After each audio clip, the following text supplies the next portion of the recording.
Assalamualaikum warahmatullahi wabarakatuh. Halo, perkenalkan nama saya Ayesha Sofandi dengan NIM 103240025 Program Studi S1 Manajemen Fakultas Sosial dan Ekonomi Universitas Linggabuana PGRI Sukabumi. Sejalan dengan program studi yang saya ambil, pada kesempatan kali ini saya akan memaparkan materi mengenai seleksi karyawan yang menjadi bagian penting dari manajemen sumber daya manusia. Sebelum mengetahui lebih jauh mengenai tahapan dan pentingnya proses seleksi karyawan, tentunya kita harus mengetahui apa yang dimaksud dengan seleksi. Menurut Rifai, seleksi adalah rangkaian tahap-tahap khusus yang digunakan untuk memutuskan pelamar mana yang akan diterima. Pengertian ini menjadi dasar untuk perusahaan memahami, menilai, dan memilih calon kandidat yang paling sesuai dengan kebutuhan organisasi. Ada 3 hal yang menjadikan seleksi itu penting menurut Gary Dessler. Yang pertama, kinerja perusahaan bergantung pada kualitas karyawan. Jika perusahaan memiliki karyawan yang terampil, kompeten, dan sesuai dengan kebutuhan pekerjaan, maka produktivitas dan kinerja organisasi akan meningkat. Yang kedua, proses rekrutmen dan mempekerjakan karyawan itu mahal. Proses rekrutmen tentunya menggunakan biaya, tenaga, dan waktu. Jika perusahaan salah memilih calon karyawan, maka biaya yang dikeluarkan menjadi sia-sia. Perusahaan juga harus memulai atau mengulang kembali proses ini dari awal.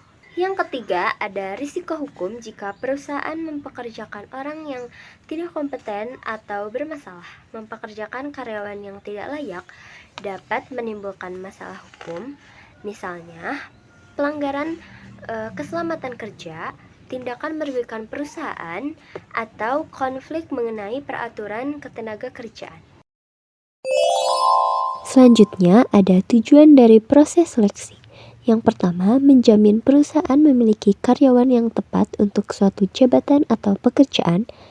Yang kedua, memastikan keuntungan investasi SDM perusahaan. Yang ketiga, mengevaluasi dalam mempekerjakan dan penempatan pelamar sesuai minat. Yang keempat, memperlakukan pelamar secara adil dan meminimalkan diskriminasi. Dan yang terakhir, memperkecil munculnya tindakan buruk karyawan yang seharusnya tidak diterima.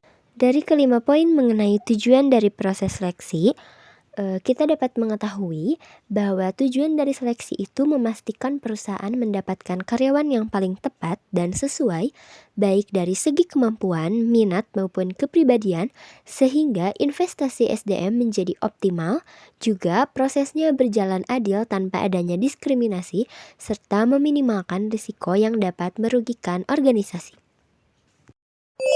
Dalam proses seleksi karyawan, terdapat beberapa indikator penting yang digunakan perusahaan untuk menilai kualitas dan kecocokan pelamar sebelum diterima bekerja. Indikator yang pertama ada pendidikan, menunjukkan kemampuan dasar dan pengetahuan awal pelamar.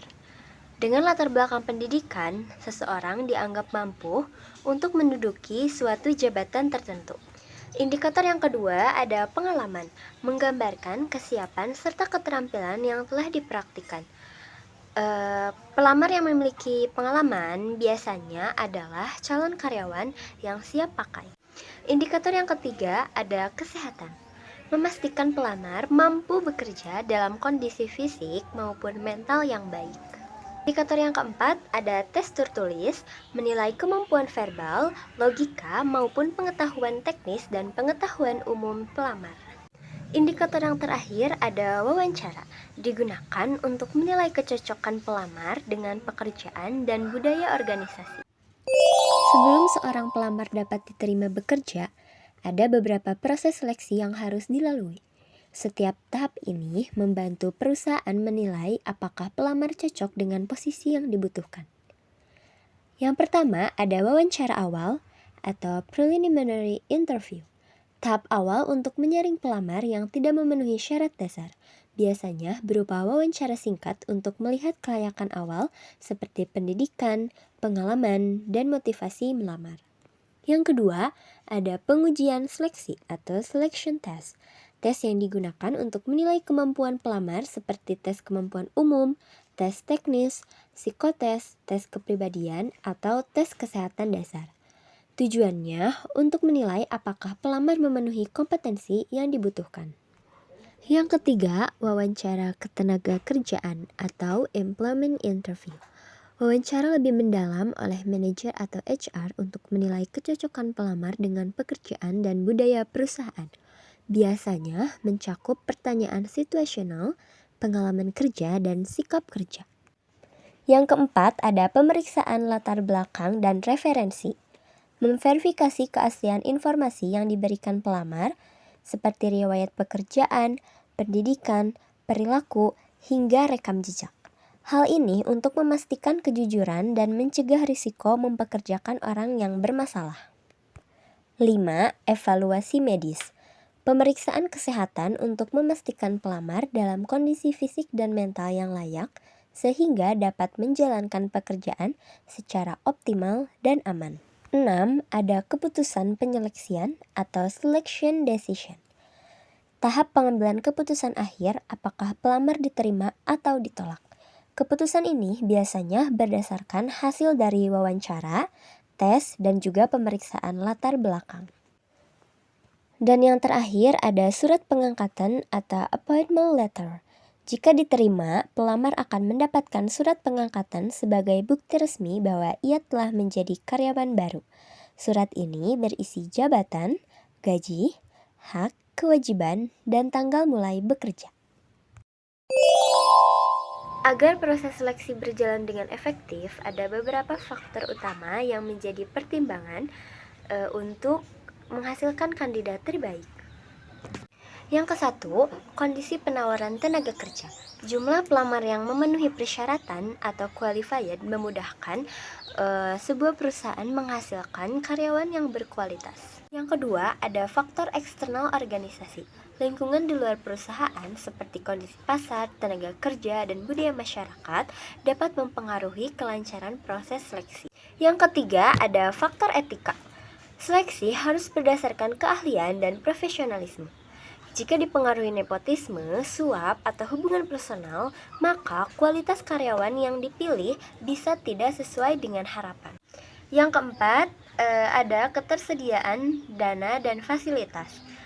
Jumlah pegawai baru yang dapat direkrut bergantung pada anggaran dan fasilitas organisasi. Keterbatasan dana dapat membatasi proses seleksi. Yang kelima, kesamaan kesempatan. Seleksi harus bebas dari diskriminasi, namun dalam praktiknya faktor seperti gender, ras, agama, usia sering mempengaruhi hasil dari keputusan sehingga menghambat seleksi yang adil. Yang terakhir, ada perangkat organisasi. Struktur, prosedur, dan kebijakan internal organisasi turut menentukan bagaimana proses seleksi dirancang dan dijalankan. Seleksi juga dipengaruhi oleh keberadaan perangkat organisasi seperti 1. Analisis jabatan. Memberikan informasi tentang uraian jabatan, spesifikasi jabatan, standarisasi pekerjaan, serta persyaratan yang harus dipenuhi untuk memegang jabatan tersebut. Dengan demikian, seleksi yang dilakukan harus mengacu pada analisis jabatan. Selanjutnya ada perencanaan SDM. Dari perencanaan SDM akan dapat diketahui berapa jumlah calon pegawai yang dibutuhkan oleh organisasi pada jenjang apa dan di bagian mana dan persyaratan apa yang harus dipenuhi oleh pelamar. Lalu yang terakhir ada pengadaan tenaga kerja atau rekrutmen. Rekrutmen yang dilakukan akan berpengaruh pada proses seleksi. Qualified tidaknya pelamar yang akan diseleksi sangat bergantung pada tenaga kerja atau rekrutmen. Pengadaan kerja yang efektif akan menghasilkan tersedianya sejumlah pelamar yang qualified dan sebaliknya. Jenis dan sifat berbagai langkah yang harus diambil tergantung pada hasil rekrutmen. Di era 2025 ini, perusahaan memilih karyawan dengan fokus pada kemampuan teknologi seperti penguasaan soft skills, adaptabilitas, serta kecocokan dengan budaya kerja. Kandidat juga harus mampu berpikir secara kritis berbasis data dan memiliki integritas tinggi. Faktor-faktor ini menjadi penting karena bisnis modern membutuhkan sumber daya manusia yang cepat beradaptasi, mampu berkolaborasi, serta dapat menjaga reputasi perusahaan di era digital. Kesimpulan dari materi seleksi karyawan pada kali ini adalah bahwa seleksi karyawan yang baik bertujuan untuk menyelaraskan antara kebutuhan organisasi dengan kemampuan pelamar. Nah, mungkin hanya itu saja yang bisa saya sampaikan mengenai materi seleksi karyawan dalam mata kuliah Manajemen Sumber Daya Manusia.